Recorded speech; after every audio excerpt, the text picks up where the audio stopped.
नमः संस्कृताय। तो अब हम लोग चलते हैं अनुवाद की तरफ। जैसा कि गत वीडियो में आप लोगों ने आकारांत स्त्रीलिंग लता शब्द को रूप सीखे, अब उससे अनुवाद हम कैसे बनाएं इस पर हम लोगों को ध्यान देना है। आकारांत स्त्रीलिंग अगर हम समझ जाते हैं तो वैसे वाक्य जिनमें स्त्रीलिंग और पुल्लिंग दोनों शब्द हों,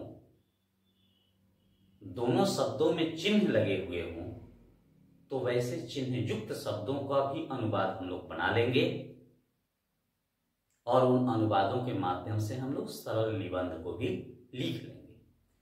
तो इसलिए यह आवश्यक है कि लता शब्द से हम लोग पहले रूप बनाना सीखें, अनुवाद बनाना सीखें।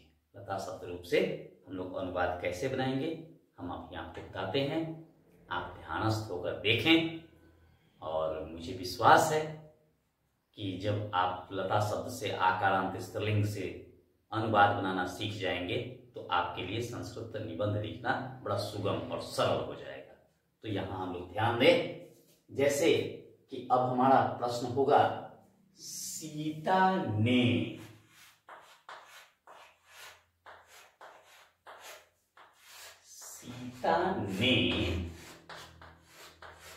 पत्र लिखा, ऐसा आ सकता है हमारे पास। सीता ने पत्र लिखा, पहले हम लोगों ने बनाया था कि राम ने पत्र लिखा, तो बालक की तरह बनाते थे। अब आकारांत हो गया, तो आकारांत में क्या होता है, लता की तरह रूप चलेगा। ने प्रथमा विभक्ति एक वचन है, इसलिए सीता ने, तो लता का लता होता है, तो सीता का भी सीता हो जाएगा। सीता पत्रम लिखी, तो संस्कृत अलिखत होगा। अलिखत क्योंकि क्रिया तो जो है वह पुल्लिंग हो या फिर स्त्रीलिंग हो, क्रिया परिवर्तित नहीं होती है, इसलिए सीता पत्रम अलिखत हो जाएगा। अब ये तो हमने बना लिया। अब द्वितीय में अगर बनाना हो तो कैसे बनाएंगे, तो द्वितीय में बना के देखते हैं। शिक्षक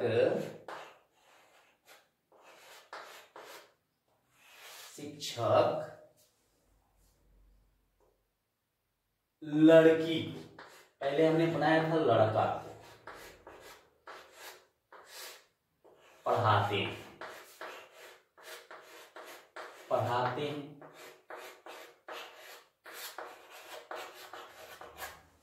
कुछ नहीं करना है, जो था यथावत, अब केवल हमारा काम यहां से है।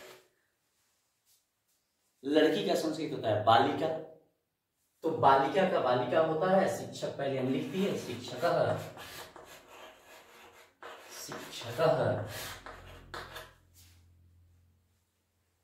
बालिका, लता लती लता, बालिका बालिके बालिका।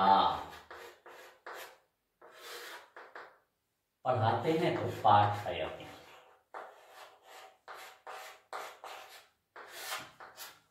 पाठयति, शिक्षकः बालिका पाठयति। वैसे ही करके तृतीया चतुर्थी पंचमी में भी हम बना सकते हैं। तृतीया में अगर बनाना हो तो राम का विवाह,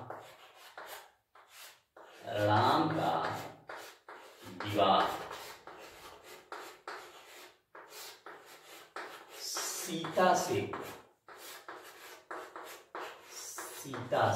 हुआ।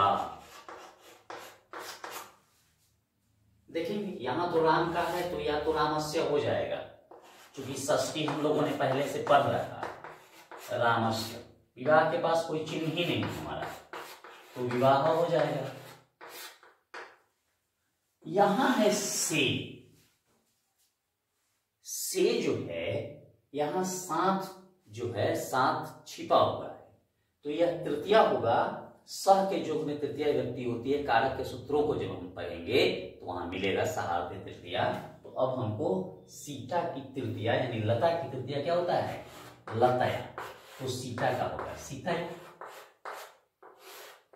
सह मने साथ होता है, अभवत मने पूरा। सीतया सह अभवत बन गया तृतीया से। चतुर्थी में अगर हम बनाना चाहें तो चतुर्थी में आसानी से बना सकते हैं। मोहन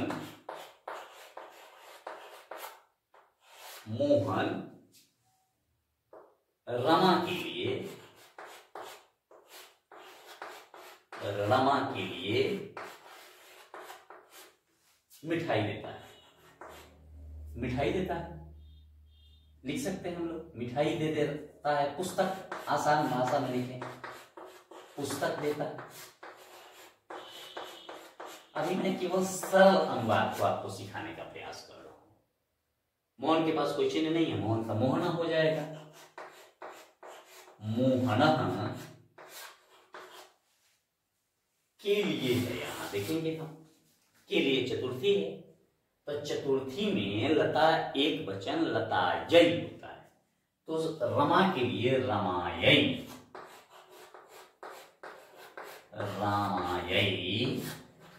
पुस्तकम मने पुस्तक, और ददाती मने देता है।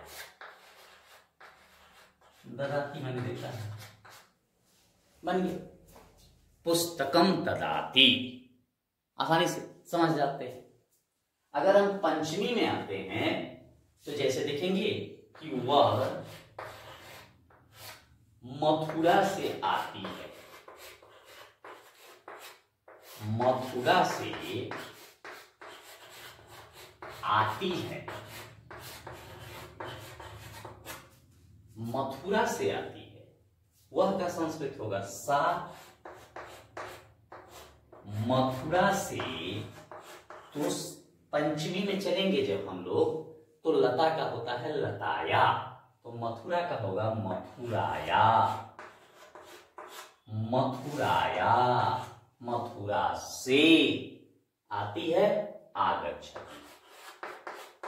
गच्छति माने जाती है, आगच्छति माने आती। मथुरा से आती है। षष्ठी में चले संबंध कारण। तो संबंध में जब हम लिखते हैं कि दशरथ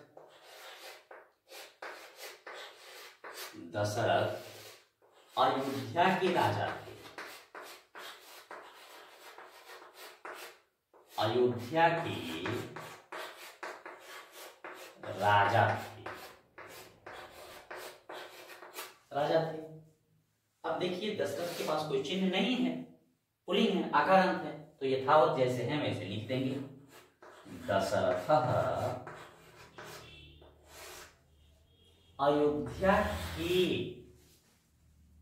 आकारांत लता की तरह, तो अयोध्याया, क्योंकि षष्ठी में और पंचमी में एक ही तरह से रूप चलता है। अयोध्याया, अयोध्या के। निरुपम मने राजा होता है, आसीत मने थे। आसीत मने थे होता है, अस्थि मने है होता है। तो ये षष्ठी हो गई। अब सप्तमी में जब हम चलते हैं तो देखेंगे लता में ई ले लिया जाए। एक लता में फूल खिलते हैं, फूल खिलते हैं, खिलते हैं। लता में सप्तमी एक वचन, तो लता का ही रूप चलेगा लतायाम। लतायाम। और फूल तो एक खिलेगा नहीं, खिलते हैं जब मैंने लिखा है तो निश्चित रूप से बहुवचन है। तो बहुवचन है तो पुष्पाणि लिखना पड़ेगा। अगर एक फूल खिलता तो पुष्पम लिखते। तो यहां हो जाएगा पुष्पाणि। और जब ये बहुवचन हो गया इसलिए क्रिया भी हमारी बहुवचन होगी, विकसंति, फूल खिलते हैं। सप्तमी। अगर अंतिम संबोधन में हम देखते हैं तो होगा अरे सीता, अरे सीता तुम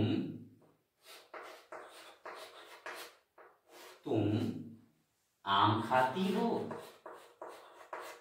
आम खाती हो?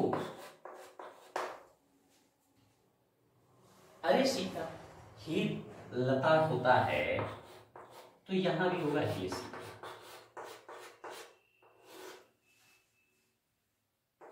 त्वम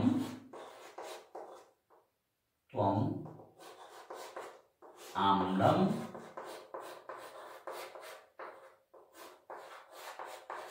खादसी।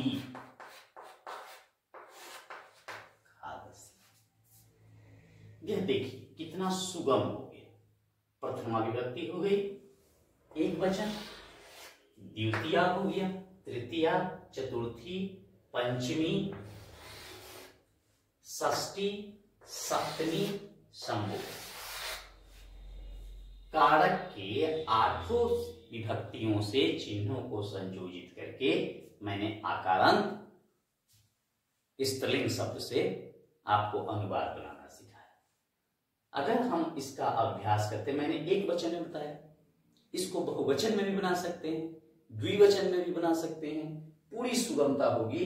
अगर लतायाम पुष्पाणि विकसंति, लतासु हो जाएगा, लतासु हो जाएगा तो सप्तमी बहुवचन हो जाएगा, लतासु पुष्पाणि विकसंति, लताओं में फूल खिलते हैं।